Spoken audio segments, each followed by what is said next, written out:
નમસ્કાર ખેડૂત મિત્રો, તમારું હાર્દિક સ્વાગત છે અમારી યુટ્યુબ ચેનલ સરકારી મિત્રમાં. આશા છે કે તમે સ્વસ્થ અને ખુશ હશો.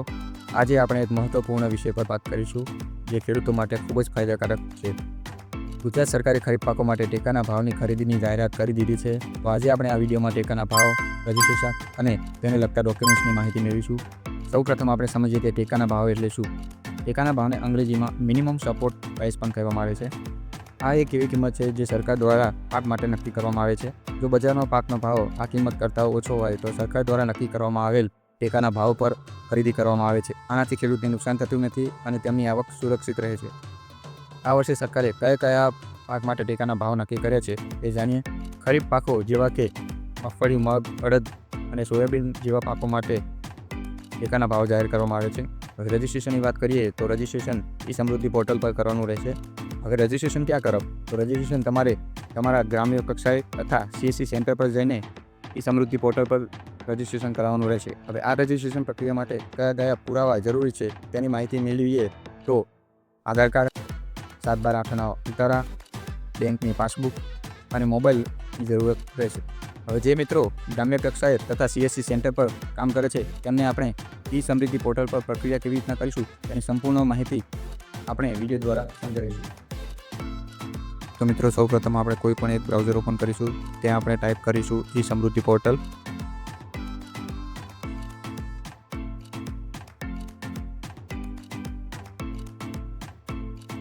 ટાઈપ કર્યા બાદ આપણને જે બીજા નંબરનો ઓપ્શન લોગિનની નીચે જે જોવા મળે છે ત્યાં ક્લિક કરીશું. ત્યાં ક્લિક કર્યા બાદ તમને આ પ્રકારે એક લોગિન આઈડીનો ઓપ્શન જોવા મળી જશે. ત્યાં તમારે યુઝર આઈડીમાં તમારી લોગિન આઈડી અને પાસવર્ડ દાખલ કરવાનો રહેશે. જો તમે પાસવર્ડ ભૂલી ગયા હોય તો તમે ફોરગોટ પાસવર્ડ પર ક્લિક કરી તમે પાસવર્ડને ન્યૂ જનરેટ કરી શકો છો. ત્યારબાદ તમે લોગિન પર ક્લિક કરશો ત્યાં તમને આ પ્રકારનું એક પેજ જોવા મળી જશે. ત્યાં તમને ઉપર તમારું યુઝર નેમ જોવા મળી જશે. ત્યારબાદ સાઈડમાં જોઈએ તો તમને બે પ્રકારે ઓપ્શન જોવા મળી જશે, રજિસ્ટ્રેશન અને ડાઉનલોડ. તો ડાઉનલોડ પર જેવા તમે ક્લિક કરશો ત્યાં તમને યુટિલિટી ડાઉનલોડ કરવાનો ઓપ્શન જોવા મળશે. આ યુટિલિટી ડાઉનલોડ કરવી ફરજિયાત રહેશે. તો ડાઉનલોડ યુટિલિટી પર ક્લિક કરતાં તમને બે પ્રકારે ઓપ્શન જોવા મળશે, 32 બીટ અને 64 બીટ. તમે જે પણ સિસ્ટમ ધરાવતા હોય એ પ્રકારે તમારી યુટિલિટી ડાઉનલોડ કરવાનું રહેશે. ડાઉનલોડ કર્યા પછી જે PC કે લેપટોપમાં રજિસ્ટ્રેશન કરતા હો એમાં યુટિલિટી ઇન્સ્ટોલ કરવાનું રહેશે. ત્યારબાદ નવું રજિસ્ટ્રેશન કે ખેડૂતની માહિતી મોડિફાઈ કરવા માટે પણ યુટિલિટી ઇન્સ્ટોલ કરવી ફરજિયાત છે. આગળ જોઈએ તો યુટિલિટી ડાઉનલોડ કર્યા બાદ તમે રજિસ્ટ્રેશન પર ક્લિક કરશો ત્યાં તમને 3 અલગ ઓપ્શન જોવા મળશે. ત્યાં તમારે નવા રજિસ્ટ્રેશન માટે ગુજરાત ફાર્મર રજિસ્ટ્રેશન પર ક્લિક કરવાનું રહેશે. ત્યાં તમારે નવી એન્ટ્રી કરવા માટે સાઈડમાં ન્યૂ એન્ટ્રીનો ઓપ્શન જોવા મળશે, ત્યાં ક્લિક કરવાનું રહેશે. જેવા તમે ન્યૂ એન્ટ્રી પર ક્લિક કરશો ત્યાં તમને આ પ્રકારનું એક પેજ જોવા મળશે. ત્યાં તમારે ખેડૂતની બેઝિક ડિટેલ નાખવાની રહેશે. ત્યાં જોઈએ તો ફાર્મર નેમ એટલે કે ખેડૂતનું તમારે આઈડી પ્રૂફ પ્રમાણે નામ દાખલ કરવાનું રહેશે. ત્યારબાદ તેનો મોબાઈલ નંબર, તેની કાસ્ટ કેટેગરી, તેનો આઈડી પ્રૂફ એટલે કે આધાર કાર્ડ સિલેક્ટ કરી આધાર નંબર દાખલ કરવાનો રહેશે. ત્યારબાદ જેન્ડર સિલેક્ટ કરી તેમનો પિનકોડ દાખલ કરવાનો રહેશે. આગળ જોઈએ તો ત્યાં તમારે ખેડૂતનો જિલ્લો, તાલુકો અને ગામ પસંદ કરી એડ્રેસના ખાનામાં ત્યાં તમારે આધાર કાર્ડ પ્રમાણે સરનામું દાખલ કરવાનું રહેશે. ત્યારબાદ નીચે જોઈએ તો ત્યાં તમારે આઈડેન્ટિટી પ્રૂફ એટલે કે ખેડૂતનું આધાર કાર્ડ અપલોડ કરવાનું રહેશે. ત્યારબાદ તમે ખેડૂતનો ફોટો પણ અપલોડ કરી શકો છો. જેવા તમે નેક્સ્ટ બટન પર ક્લિક કરશો ત્યારબાદ તમને ખેડૂતની બેંક ડિટેલની માહિતી માંગશે. ત્યાં તમારે ખેડૂતની બેંક ડિટેલ આપવાની રહેશે. બેંકની માહિતી જોઈએ તો ખેડૂત બેંકમાં જે પ્રમાણે નામ ધરાવશે એ પ્રમાણે તમારે નામ દાખલ કરવાનું રહેશે. તેનો બેંક એકાઉન્ટ નંબર દાખલ કરવાનો રહેશે. બેંકનો IFSC કોડ દાખલ કરી તમે ફેચ પર ક્લિક કરશો ત્યાં તમને બેંકનું નામ અને બેંકનો બ્રાન્ચ કોડ જોવા મળી જશે. ત્યારબાદ સિલેક્ટ ફાઇલ પર ક્લિક કરી ત્યાં તમારી બેંક પાસબુક અપલોડ કરવાની રહેશે. જેવા તમે સેવ પર ક્લિક કરશો ત્યાં તમારી ફાયરમાં આઈડી રજિસ્ટ્રેશન થઈ જશે. ત્યારબાદ જોઈએ તો ખેડૂતની જમીનની માહિતી એડ કરવા માટે Gujarat crop record addition new option છે ત્યાં ક્લિક કરવાનું રહેશે. હવે ક્રોપ એડ કરતાં પહેલાં આપણે જોઈએ તો કે કોઈપણ ખેડૂતનું રજિસ્ટ્રેશનમાં સુધારો વધારો કરવો છે અથવા તો કોઈ ખેડૂત પહેલેથી જ રજિસ્ટર છે તો એની માહિતી કેવી રીતના મેળવી શકાય. તો ન્યૂ ફાર્મર રજિસ્ટ્રેશનની બાજુમાં જ વ્યૂ મોડિફાઈ ફાર્મર રજિસ્ટ્રેશનનો ઓપ્શન જોવા મળશે, ત્યાં ક્લિક કરવાનું રહેશે. જેવા તમે ત્યાં ક્લિક કરશો ત્યાં તમને આ પ્રકારનું એક પેજ જોવા મળશે. ત્યાં તમે આઈડી પ્રૂફ એટલે કે ખેડૂતનો આધાર નંબર દાખલ કરી સર્ચ કરી શકો છો. જો રજિસ્ટ્રેશન પહેલેથી કરેલું હોય તો ત્યાં તમને રજિસ્ટ્રેશન જોવા મળી જશે. સાથે ખેડૂતની તમામ ડિટેલ તમને જોવા મળી જશે. ત્યારબાદ તમે જેવા જ નેક્સ્ટ કરીશો ત્યાં તમને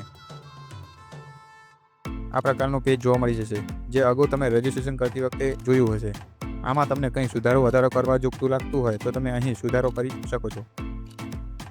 આગળ બેંક એકાઉન્ટને લગતી ડિટેલ્સમાં પણ તમે સુધારો વધારો કરી શકો છો.